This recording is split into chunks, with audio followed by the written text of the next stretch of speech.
Lecture number second, class 12th physics का chapter number 2। आज का पहला टॉपिक होने वाला है electric potential due to a electric dipole.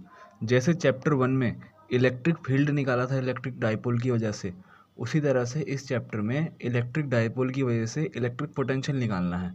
तो दो कंडीशन पे निकलेगा, एक तो एक्सियल पे, एक इक्वेटोरियल पे। तो सबसे पहले एक्सियल वाले को देखते हैं। ए बी एक इलेक्ट्रिक डाइपोल है। अब ए पे है -q और बी पर है +q और इनके बीच का डिस्टेंस 2l है। 2l ले लो या 2a ले लो, तो ये एक इलेक्ट्रिक डाइपोल बन जाएगा। अब यहाँ पे हमने बीच में कोई सेंटर पॉइंट o ले लिया, यहाँ से ये l में बढ़ गया आधा आधा डिस्टेंस। अब o पॉइंट से r डिस्टेंस पे मैं कोई पॉइंट p ले लूँगा। इस p पॉइंट पे मुझे निकालना है इलेक्ट्रिक पोटेंशियल निकालना है हमें इस p पॉइंट पे। अब इसमें डिस्टेंस वगैरह और देखते हैं थोड़े।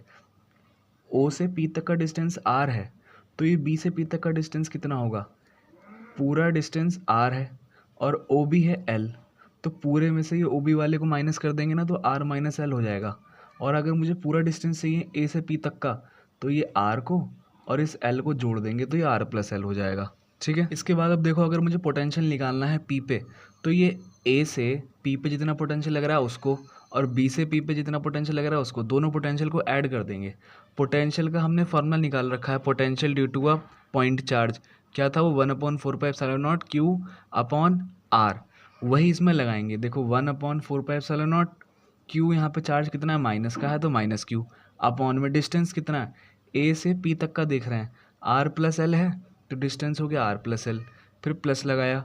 ऐसे B के लिए देखेंगे 1/4πε0, B पे चार्ज कितना है? प्लस का Q है और डिस्टेंस कितना है B से P तक का? R माइनस L, तो इसको रख दिया। अब यहाँ पे चीज़ कॉमन है, 1/4πε0 और Q दोनों में कॉमन है तो इसको बाहर रख लिया। अंदर क्या बच गया? ये वाला माइनस और नीचे R प्लस L, इधर ये वाला R माइनस L। ये अंदर ब्रैकेट में कॉमन लेने के बाद ये सब बच गया। अब इसमें देखो आगे क्या करेंगे, ये बाहर तो कॉमन रहेगा सब, नीचे इसमें एलसीएम ले लेंगे। तो एलसीएम आएगा R plus L R minus L, ये R माइनस एल इधर जाएगा क्रॉस मल्टीप्लाई में और R प्लस एल इधर जाएगा मल्टीप्लाई में क्रॉस। ये जो बाहर वाला माइनस है ये अंदर वाले ब्रैकेट के सारे सिंबल चेंज कर देगा। जैसे माइनस का R हो जाएगा और माइनस माइनस प्लस का L हो जाएगा।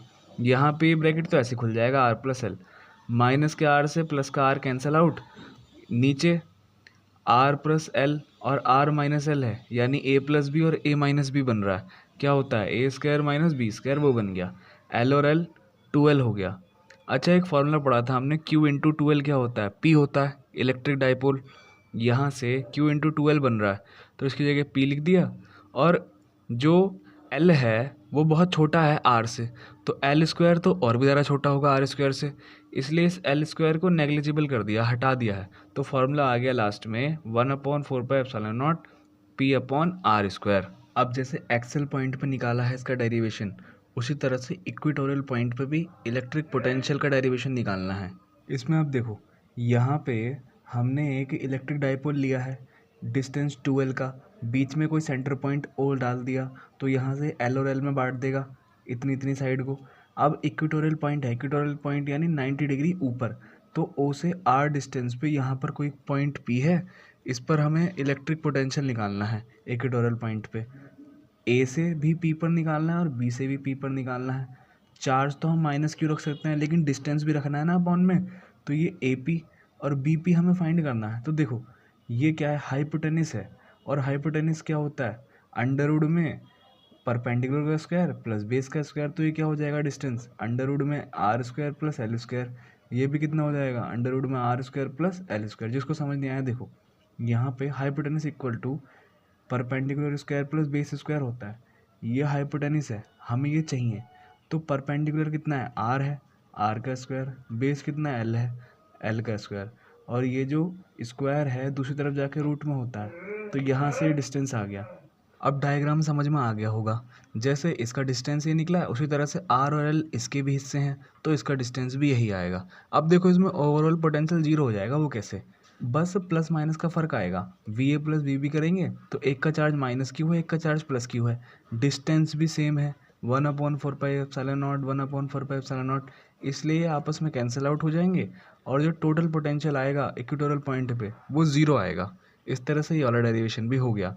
और एक important note point, potential always decrease in the direction of electric field.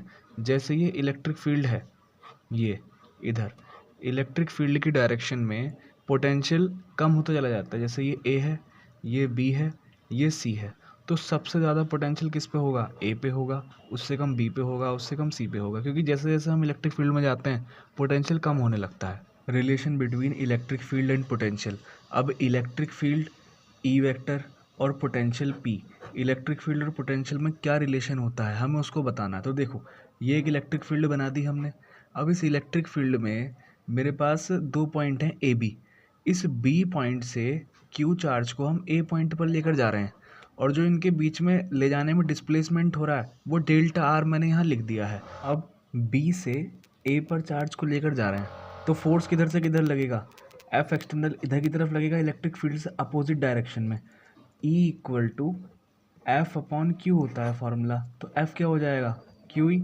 Electric field के अंदर इतना फोर्स लगता है, तो देखो यहाँ से हमने फोर्स निकाल लिया एफ एक्सटर्नल क्यू ई, लेकिन इलेक्ट्रिक फील्ड के अपोजिट डायरेक्शन में है इसलिए यहाँ माइनस लग गया।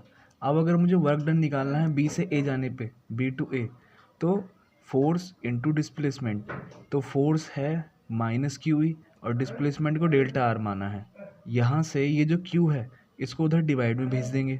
वर्क अपॉन चार्ज क्या होता है? Delta we, potential difference. या ऐसे देख लो, बी से ए पर जा रहे हैं तो वी ए में से बी भी माइनस करेंगे, इसका उल्टा हो जाता है, तो ये डेल्टा वी बन जाएगा। इधर से पोटेंशियल डिफरेंस और इलेक्ट्रिक फील्ड में रिलेशन आ गया।